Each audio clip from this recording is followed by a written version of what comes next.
Bonjour tout le monde, aujourd'hui ce sera une vidéo info 7 sur la folie. On va rentrer dans le monde des limbes et de tous ces genres de saloperies et de cochonneries. Alors en gros je vais d'abord donner une petite définition générale. En 2-3 mots je vais un petit peu définir ce que c'est. En gros c'est agir d'une façon complètement anormale ou de réfléchir à des choses qui sont pas concevable par la majorité des personnes. Par exemple, si demain vous prenez votre voiture et que vous commencez à rouler à peu près 200 km/h sur une route d'autoroute, la personne qui va être à côté, siège passager, va vous dire mais tu es complètement fou de rouler aussi rapidement sur une petite route de campagne. C'est un peu normal, voilà. Donc c'est à peu près ça, c'est-à-dire si la plupart des gens ont une idée préconçu, et que vous pensez différemment, vous allez tout de suite être traité de fou. À tort ou à raison, hein, c'est pas là la question, c'est-à-dire que dès que vous agissez en dehors des règles qui ont été établies. Voilà. Par exemple, si un jour, on va faire exactement l'inverse, si un jour tout le monde roule à 250 km/h sur une route de campagne, celui-là qui va rouler à 50 km/h va être traité de fou. Le passager va lui dire à côté tout simplement mais tu es fou de rouler aussi lentement, tu vas provoquer des accidents, les voitures vont tout rentrer dedans. Voilà, donc c'est à peu près ça, c'est vraiment agir d'une manière complètement inconcevable par la plupart des gens, c'est-à-dire le fou c'est toujours celui qui est en retrait par rapport au groupe, c'est toujours le groupe qui a raison et l'individu en dehors qui a tort. Voilà, c'est à peu près ça. Alors pourquoi j'ai eu cette idée de m'intéresser à la folie, c'est tout simplement parce que comme beaucoup de penseurs, la folie ça guette tous les gens qui réfléchissent un peu beaucoup ou voire un peu trop. Beaucoup de philosophes ou de penseurs ont fini fous, soit alcoolo, soit sont morts de maladies graves ou trucs comme ça, finissent sont généralement très seuls. Voilà. Et donc je me suis toujours un peu demandé, parce que c'est légitime de se poser la question, est-ce que toute personne qui pense peut devenir fou? Voilà, tout simplement. Alors, on va s'intéresser à la question tout simplement, pourquoi les penseurs deviennent fous? Enfin, peut-être pas tous, heureusement, ça serait un constat alarmant, mais il y en a pas mal. Une grande partie, j'ai pas de chiffres exacts, mais il y en a une grande partie qui deviennent fous. Alors pourquoi? Tout simplement, ce problème provient de la réflexion. Il y a un gars assez intéressant, un philosophe dont j'ai complètement oublié le nom, pourtant il est assez connu, qui a lancé cette fameuse phrase « je pense donc je suis », enfin qui est arrivé à cette conclusion « je pense donc je suis », et je sais plus comment est-ce qu'il s'appelle, vous me rectifierez dans les commentaires, vous me direz, il est assez connu, sa phrase est très très connue aussi.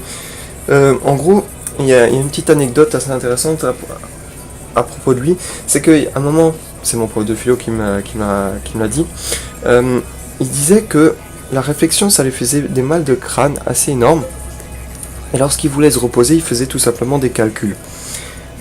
Ça montre une chose assez intéressante, c'est-à-dire que la réflexion était quelque chose de très très vague, très approximatif, c'est-à-dire il n'y a pas de réponse définie comme 1 plus 1, on sait tous ça fait 2, voilà, la réponse est déjà toute faite. La réflexion n'a pas de réponse toute faite, et donc c'est un peu aussi pour ça qu'en gros il disait qu'il avait des mal de tête. C'est une petite anecdote assez intéressante qui montre bien que la réflexion amène beaucoup plus à réfléchir que ce qu'on le pense. Par exemple les maths, comme je sais plus comment il s'appelle, Descartes, voilà Descartes. Descartes tout simplement était aussi un gars fortiche en maths, et pour lui les maths ça restait quelque chose d'assez facile, puisque quel que soit le calcul, la réponse est déjà d'avance écrite. Même si les gens ne la connaissent pas forcément d'avance, elle est déjà là, et tout le monde va, selon les mêmes règles, va se retrouver au même point d'arrivée. Là. Donc en fait la réflexion c'est aussi, on va s'intéresser un petit peu à ça, c'est la recherche de la vérité. Tout philosophe essaie de rechercher la vérité, la grande, la majestueuse vérité. D'ailleurs je n'ai pas prévu pour le moment, mais je pense que je vais faire une petite vidéo réflexion sur la vérité. Ça va être laborieux je pense, un peu comme celle-là, mais qui sait. Ça peut être intéressant d'approfondir. Donc du coup, je vais faire une petite métaphore. En gros, l'être humain vit dans une pièce. Imaginons, vous avez une personne qui se trouve dans une pièce, les murs sont tapissés d'un papier peint représentant la montagne, la mer, les maisons, les villes, etc. Le sol, la terre, et le plafond, le ciel. Ça, on peut un peu apparenter ça au Truman Show. Pour ceux qui ont vu le film, savent de quoi je parle. En gros, à un moment, on se dit, c'est bizarre, en avançant, on se rend compte que, en gros, c'est juste du papier peint et que c'est des murs. Puis là, la personne va commencer à pousser et va faire tomber le mur, le plafond, etc. Et va se retrouver devant la vérité. Sauf que cette vérité est insupportable pour l'être humain, parce qu'en fait, en gros, la vérité, c'est un savoir complètement infini qui est censé rentrer dans un cerveau fini. C'est-à-dire qu'on ne peut pas emmagasiner à l'infini des connaissances. Il y a un moment où le cerveau il stagne, il ne peut pas. Ou alors tout simplement il efface le savoir qui a été emmagasiné depuis un petit moment pour faire de la place au nouveau savoir. Et en gros, c'est comme un disque dur, vous ne pouvez pas mettre plus que ce que le disque dur peut emmagasiner, tout simplement. Et donc du coup, c'est à ce moment-là qu'on arrive à la folie, parce que le cerveau est disjoncte. Il disjoncte face à ce savoir qui arrive en flot, en masse, et qui ne finit pas, il ne finit jamais.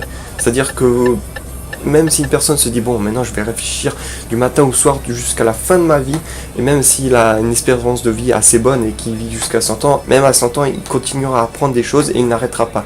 Le flot constant de connaissances continuera à affluer dans la tête. Voilà. Et aussi parce que je pense la vérité n'a pas une seule facette. C'est-à-dire que vous allez vous dire, bon, maintenant c'est bon, je sais, j'ai fini, j'ai trouvé la réponse. 2 secondes plus tard, vous allez trouver une réponse qui est exacte, mais qui dit exactement le contraire. Et ça, c'est constamment, on se retrouve constamment face à ce genre de situation. Et c'est pour ça que Descartes disait que les maths, franchement, c'est pour se détendre.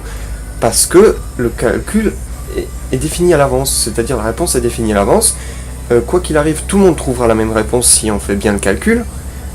Et qu'il n'y a pas d'autre choix possible. 1 plus 1, ça fera toujours 2. Bon, sauf si on commence à s'amuser avec d'autres théorèmes et d'autres trucs, on peut trouver d'autres résultats. Mais le calcul de base 1 plus 1, ça fera toujours 2, ça fera toujours 2. Dans 10 ans, dans 20 ans, ça sera toujours 2, si on ne change pas évidemment les règles.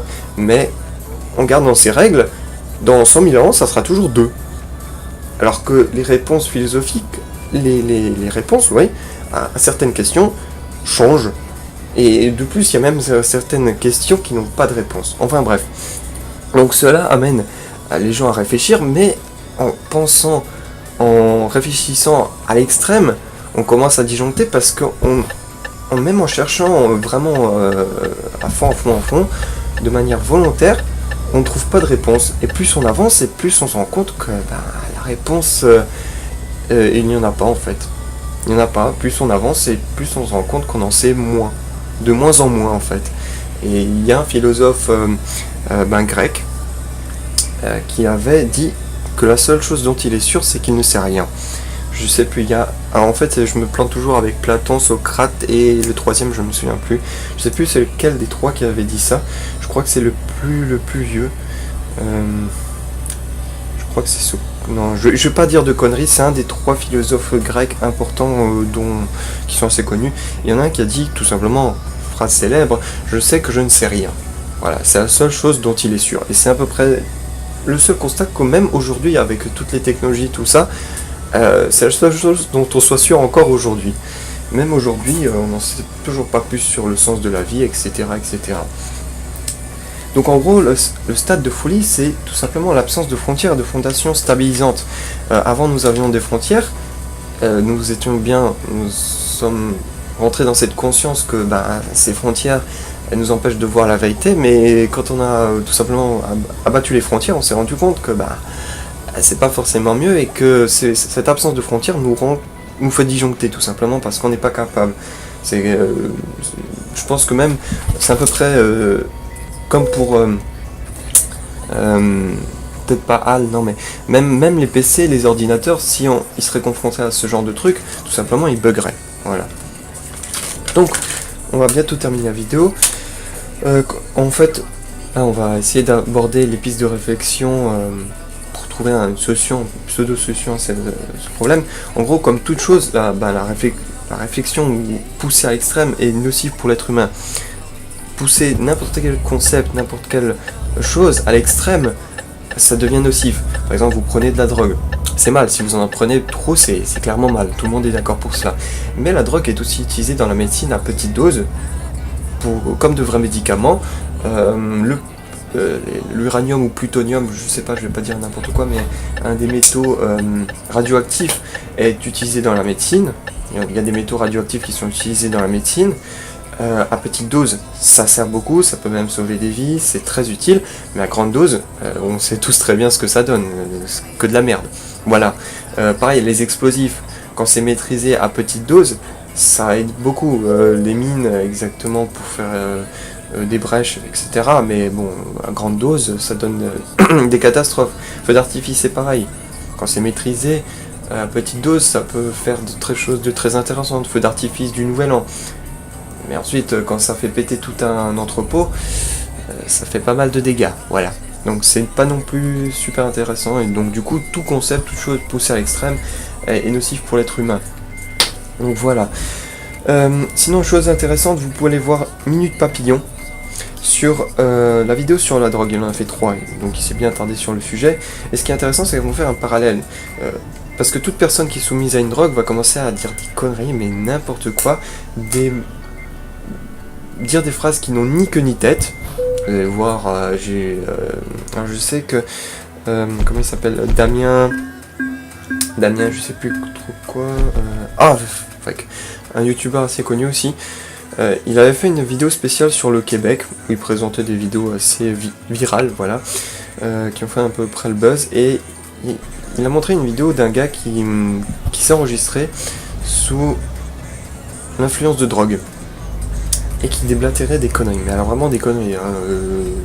Là vraiment, c'est assez intéressant, et en fait, en gros, si on mettrait un fou à côté, qu'on accélère simplement la vitesse de la vidéo, je peux t'assurer qu'on pourrait croire que le gars qui est sous influence de drogue est tout simplement fou, ce qui est pas faux non plus, parce que généralement quand on est sous influence de drogue, on fait que des conneries, alors les trucs qu'il faut pas faire. Donc voilà, c'est un parallèle assez intéressant, la folie, la drogue, ça se rejoint un petit peu. Sinon, qu'est-ce que j'ai d'autre à dire? Pas grand chose. Je pense que je vais peut-être faire moi aussi pas mal de vidéos sur la folie, folie numéro 2, 3, 4, etc.